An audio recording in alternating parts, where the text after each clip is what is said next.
10 अगस्त 2019 New York शहर Manhattan के बीच खड़ी एक high security jail metropolitan correctional centre.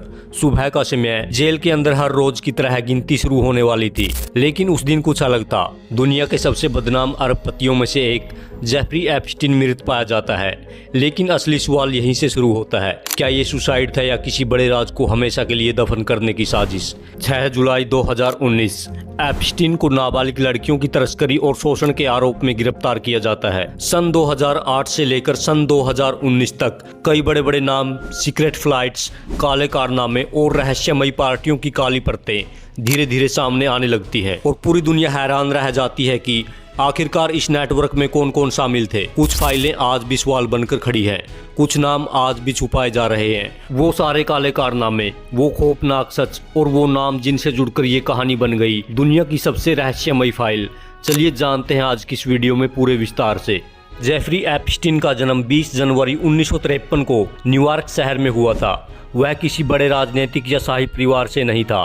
साधारण परिवार में पला बढ़ा यह लड़का आगे चलकर दुनिया के सबसे अमीर लोगों के बीच जगह बना लेगा, यह शायद किसी ने नहीं सोचा था। उसने कॉलेज की पढ़ाई पूरी नहीं की, लेकिन अपने तेज दिमाग और लोगों से संबंध बनाने की कला के कारण वह धीरे धीरे वित्तीय दुनिया में प्रवेश कर गया।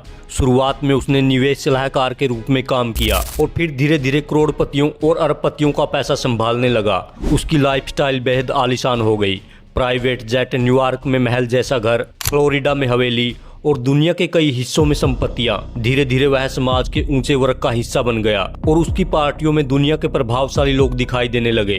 1990 के दशक के अंत में एप्स्टीन ने कैरिबियन सागर में यूएस वर्जिन आइसलैंड के पास एक छोटा लेकिन बेहद खूबसूरत द्वीप खरीदा, जिसका नाम था लिटिल सेंट जेम्स। यह द्वीप सेंट थॉमस के पास मौजूद था और प्राकृतिक सुंदरता से भरा हुआ था। बाहर से देखने पर यह एक शांत और स्वर्ग जैसा स्थान लगता था, लेकिन बाद में सामने आए आरोपों और जांच रिपोर्टों ने इस आइसलैंड को दुनिया के सबसे विवादित स्थानों में बदल दिया। मीडिया ने इसे एप्स्टीन आइलैंड कहना शुरू कर दिया। कई लोगों ने इसे एक सीक्रेट और रहस्यमयी जगह बताया, जहां केवल खास मेहमानों को ही बुलाया जाता था। कहा गया कि यहां कड़ी सुरक्षा रहती थी और आम लोगों का प्रवेश लगभग असंभव था। कई पीड़ितों ने बाद में आरोप लगाया कि उन्हें यहां लाया गया और यहां संदिग्ध गतिविधियां होती थी।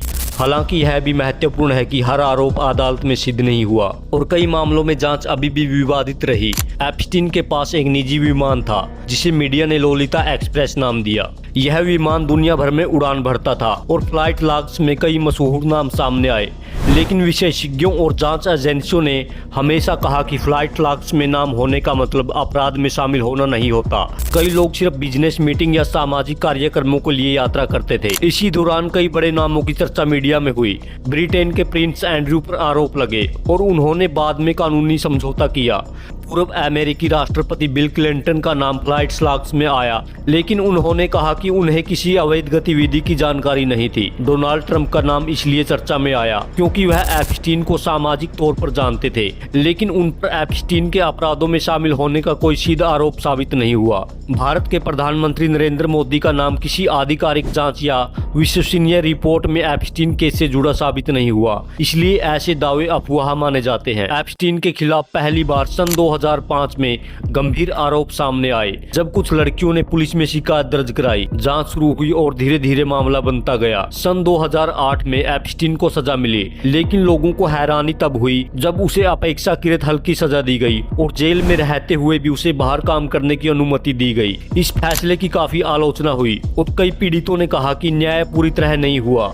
कई लोगों ने आरोप लगाया कि एप्स्टीन की ताकत और पैसे ने उसे कानून से बचा लिया। इस दौरान मीडिया में इस केस की चर्चा सीमित रही, लेकिन कुछ पत्रकार लगातार इसकी जांच करते रहे और नई नई जानकारियां सामने लाते रहे।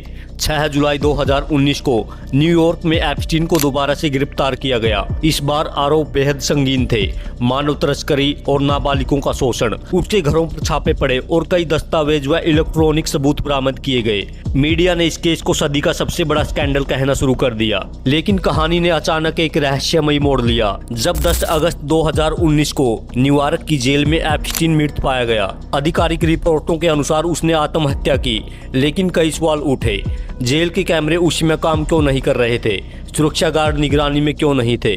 क्या यह सिर्फ आत्महत्या थी या इसके पीछे कोई गहरी साजिश थी? इन सवालों ने दुनिया भर में कई साजिश सिद्धांतों को जन्म दिया। हालांकि आधिकारिक जांच में आत्महत्या ही निष्कर्ष बताया गया। एप्स्टीन की मौत के बाद कई कोर्ट डॉक्यूमेंट्स और गवाहियों को सार्वजनिक किया गया, जिन्हें लोग एप्स्टीन फाइल्स कहते हैं। इनमें गवाहों के बयान, फ्लाइट लॉग्स और संपर्क सूची शामिल थी। लेकिन विशेषज्ञों ने बार बार कहा कि किसी दस्तावेज में नाम आना अपराध साबित नहीं होता, क्योंकि जांच में कई लोगों से केवल पूछताछ भी की गई थी। इस केस ने दुनिया को इसलिए हिला दिया क्योंकि इसने दिखाया कि पैसा और शक्ति कितनी बड़ी ढाल बन सकते हैं। कई सालों तक यह मामला उतना बड़ा मुद्दा नहीं बना जितना बनना चाहिए था, लेकिन सन 2019 में बड़े खुलासों के बाद पूरी दुनिया का ध्यान इस पर गया। इस आइलैंड की आज की स्थिति भी चर्चा का विषय बनी हुई है।